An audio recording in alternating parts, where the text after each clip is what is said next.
ಯಾಕಮ್ಮ ನೀನ್ಯಾಕೆ ಊಟ ಬಡಿಸ್ತಾ ಇದೀಯಾ? ಅಂಬುಜಾ ವತ್ಸಲ ಯಾರೂ ಇಲ್ವಾ?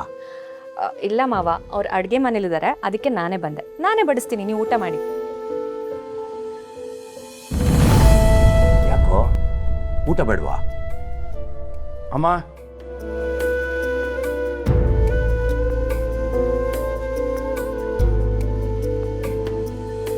ನೀವಿಬ್ರು ಇನ್ನು ಒಳಗಡೆ ಏನು ಮಾಡ್ತಾ ಇದ್ದೀರಾ?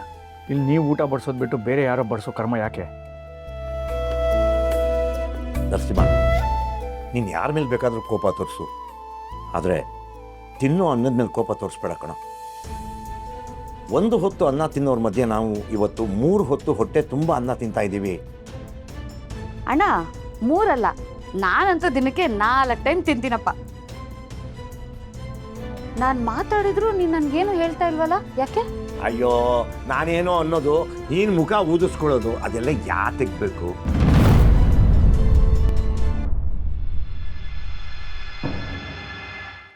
ಸಾರಿ, ಬೇರೆ ಯಾರೇ ಕುಂದಿರ್ತಿದ್ರೇನ್ರಿ? ನಂಗೆ ಗೊತ್ತಾಗ್ಲಿಲ್ಲ. ಪರವಾಗಿಲ್ಲ, ಕೂತ್ಕೊಳ್ಳಿ. ಯಾರೂ ಇಲ್ಲ, ಕೂತ್ಕೊಳ್ಳಿ.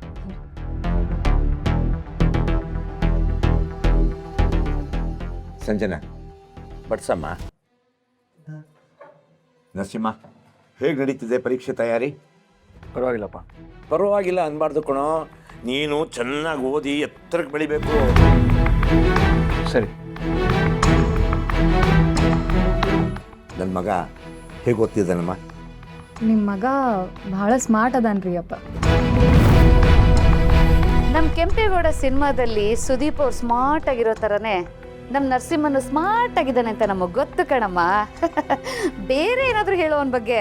ಅಯ್ಯೋ, ಹಂಗಲ್ರಿ ಅಕ್ಕಾರ, ನರಸಿಂಹ ಓದೋದ್ರೊಳಗೆ ಸ್ಮಾರ್ಟ್ ಅದಾನ ಅಂತಂದಿನ್ರಿ. ಓ ಹಾಗಾ? ಇನ್ನು ಹೇಗೆ?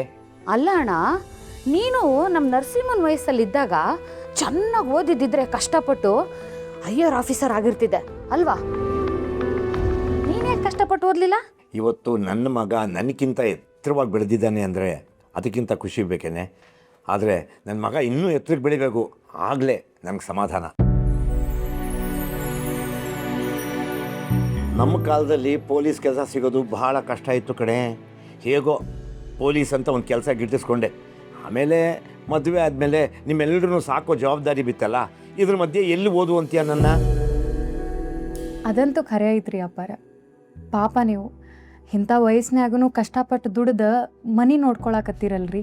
ಖರೆ ಅಂದರೆ ನೀವು ಗ್ರೇಟ್ ರೀ. ಇವತ್ತು ನಿಮ್ಮ ಮಗ ಏನಾರ ಸಾಧನೆ ಮಾಡ್ಯಾನಂದ್ರೆ ಅದಕ್ಕೆ ಕಾರಣ ನೀವೇ ಅಪ್ಪಾರಿ. ಬರೀ ನಂದು ಒಬ್ಬಂದೇ ಅಲ್ಲಮ್ಮ, ಅವ್ರ ಅಮ್ಮನ ಕೊಡುಗೆನೂ ತುಂಬ ಇದೆ. ಆ್ಯಕ್ಚುಲಿ ಅಪ್ಪಾರ ನಂಗೆ ನಿಮ್ಮ ಡಿಪಾರ್ಟ್ಮೆಂಟ್ ಅಂದ್ರೆ ಭಾಳ ಇಷ್ಟ ರೀ. ಆ್ಯಂಡ್ ಅಷ್ಟೇ ಗೌರವನೂ ಐತ್ರಿ.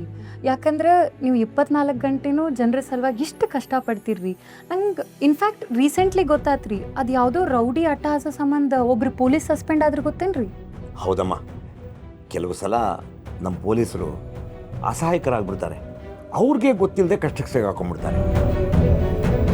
ಕಷ್ಟನೋ ಸುಖನೋ ತಪ್ಪು ಮಾಡಿದವನಿಗೆ ಒಳಗೆ ಆಗ್ತಾನೆ ಇರಬೇಕು. ಯಾಕಂದರೆ ಅನ್ನ ಕೊಡೋ ಸಂಸ್ಥೆಗೆ ಗೌರವ ಕೊಡಬೇಕಲ್ವಾ? ಈಗಿರೋ ವಯಸ್ಸಿನಾಗೂ ನಿಮ್ಮ ಜೋಶ ಮೆಚ್ಚಬೇಕ್ರಿ ಅಪ್ಪಾರ.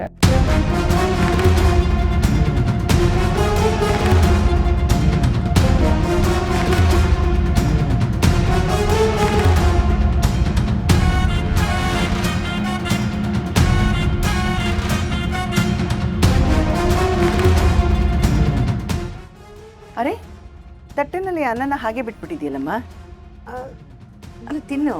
ನೋಡಮ್ಮ, ತಟ್ಟೆಲೆ ಹಾಗೆಲ್ಲ ಅನ್ನ ಬಿಡಬಾರ್ದು. ಸ್ವಲ್ಪನೇ ಹಾಕಿಸ್ಕೊಂಡಿದ್ಯಾ, ಊಟ ಮಾಡು. ಸರಿ.